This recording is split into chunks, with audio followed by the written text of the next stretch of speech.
Philly für mich ist Top Spieler. Football is going to me is one of the best players I ever seen. He can play in 10 positions. No problem. Unendlich traurig. Jeder, der Fußball mag, muss es lieben, Philipp Lahm beim Spielen zuzusehen. Ich habe noch nie gesehen, dass der Philipp einmal schlecht gespielt hat. Und ja, nicht nur ich als junger Spieler, sondern alle jungen Spieler schon. He was supposed to be the definition of discipline, a fullback in the most traditional sense, positionally precise, tactically obedient, almost invisible in how little he disrupted the structure around him. Philipp Lahm didn't overwhelm games with physicality or spectacle.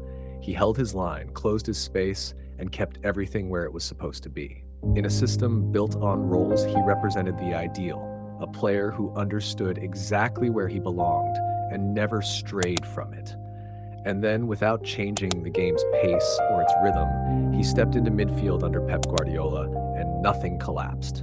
The structure didn't break, the balance didn't shift. If anything, it became more controlled, which leaves a quieter, more uncomfortable idea behind. If a fullback can move into the center and the system improves, then maybe the position was never the foundation. Maybe it was only ever a reference point, one that football had mistaken for something fixed. Football, for the longest time, relied on a quiet agreement. Positions defined responsibility.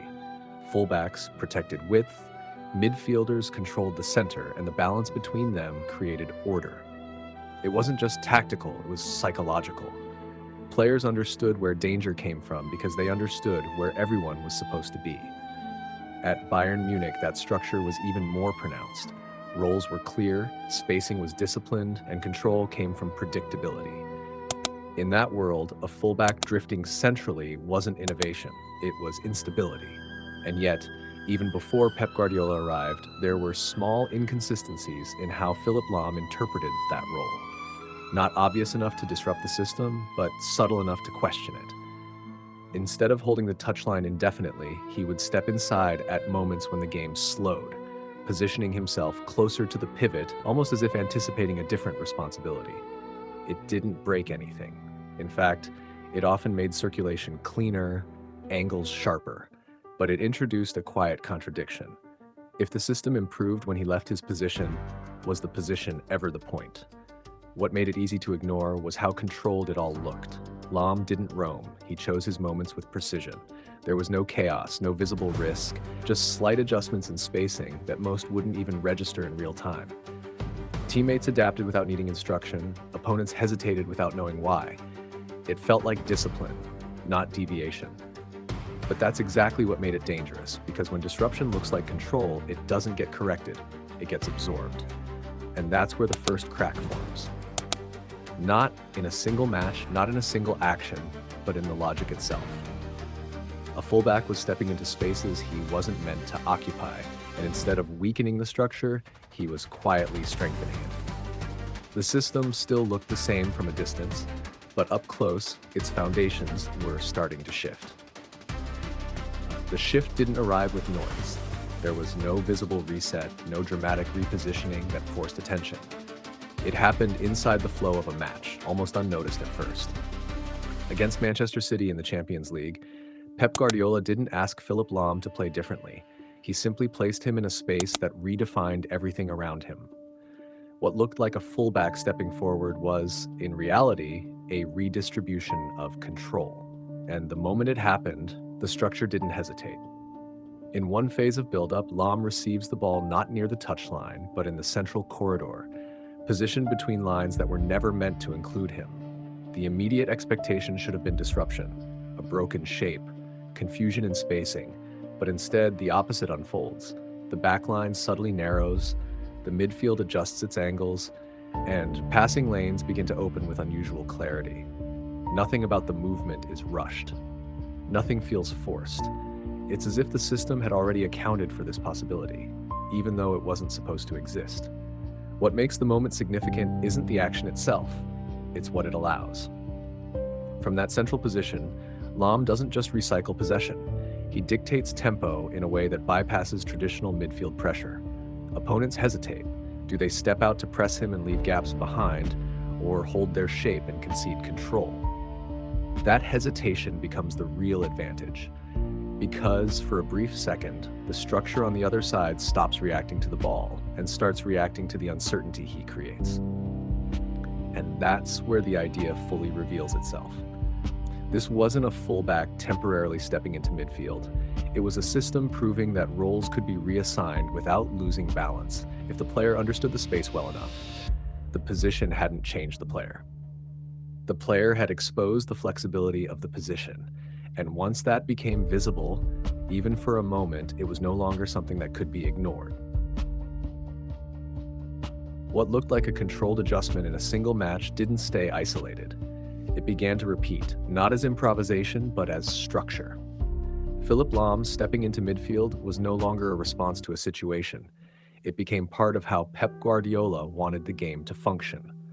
The backline would settle into 2, sometimes 3, while Lahm moved inside to form an additional layer in front of them. From a distance, it still resembled a familiar shape. But within it, responsibilities had already shifted. That repetition is what changes the meaning. Lahm doesn't just appear centrally, he occupies that space with intention, receiving under pressure, turning before contact arrives, releasing the ball before the defensive line can reorganize. Each action is small, almost unremarkable on its own. But together they create a pattern. The ball moves faster than the opposition can adjust, not because of speed, but because of positioning. The advantage isn't physical, it's structural. As this pattern stabilizes, the effect on opponents becomes visible. Midfielders are forced into decisions they weren't designed to make. Step forward to press, and space opens behind them. Hold position, and Bayern dictate the tempo uncontested. Either choice carries a cost. And over time, that cost accumulates, not in goals immediately, but in control slipping away possession by possession. The game starts to feel tilted, even if the scoreline doesn't reflect it yet. And that's the point where the system fully transitions. It's no longer about a fullback behaving differently. It's about a team reorganizing around a new center of control. Lahm isn't filling a gap in midfield. He's redefining where midfield begins. The structure hasn't expanded, it's been recalibrated. And once that recalibration settles in, the opposition isn't just reacting to movement anymore. They're reacting to a version of the game they weren't prepared to face. Control, when it becomes too complete, begins to change its own purpose. Against Real Madrid in the Champions League semi-final, the structure still held. Philipp Lahm stepped into midfield. The passing lanes remained clean, and Bayern Munich circulated the ball with the same measured authority. On the surface, nothing had broken. The system was functioning exactly as designed. Positions fluid, control centralized, tempo dictated.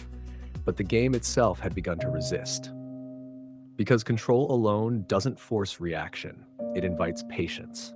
Real Madrid didn't chase the ball, they waited around it.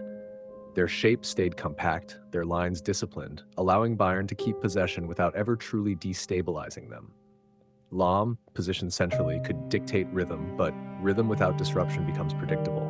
The passes remained precise, the structure remained intact, but the threat never fully materialized. And slowly, control stopped feeling like dominance and started feeling like containment.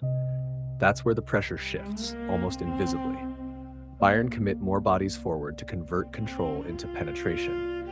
The distances between their lines stretch just enough. And in those moments when possession turns over, the same fluidity that created stability now creates exposure. Madrid don't need to outplay the structure. They move around it, attacking the spaces left behind.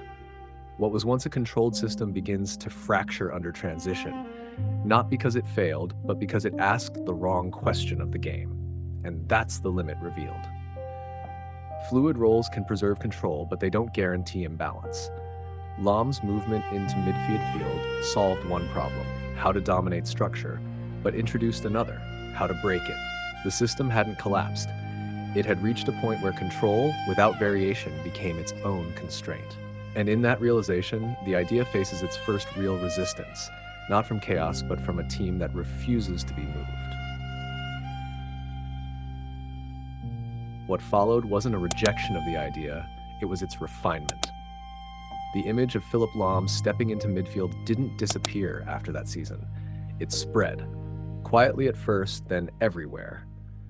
Fullbacks began to move inside during build-up, midfield lines became less fixed, and teams started organizing themselves around zones rather than positions. What once looked like an adjustment became a reference point. Not because it was new, but because it made something visible that had always been there. The real shift wasn't tactical on the surface, it was conceptual underneath. Coaches stopped asking where a player starts and began focusing on what spaces they can control. The fullback was no longer defined by the touchline, just as the midfielder was no longer confined to the center. Roles became fluid, but not random. They were governed by responsibility, timing, and understanding. And in that transition, the game moved away from static structure towards something more adaptable, something that could reshape itself without losing balance. What Lahm revealed wasn't just flexibility, it was clarity. That control in football doesn't come from holding positions, but from understanding when to leave them. That a system isn't stable because it stays the same, but because it can adjust without breaking. And once that idea takes hold, it doesn't belong to one player or one team anymore. It becomes part of how the game is played, even when it isn't noticed. So he didn't become a midfielder. He didn't abandon the role that defined him. He simply exposed that the role itself was never fixed. And in doing so, he left behind something more lasting than a position change, a shift in how football understands control, space, and the meaning of structure itself.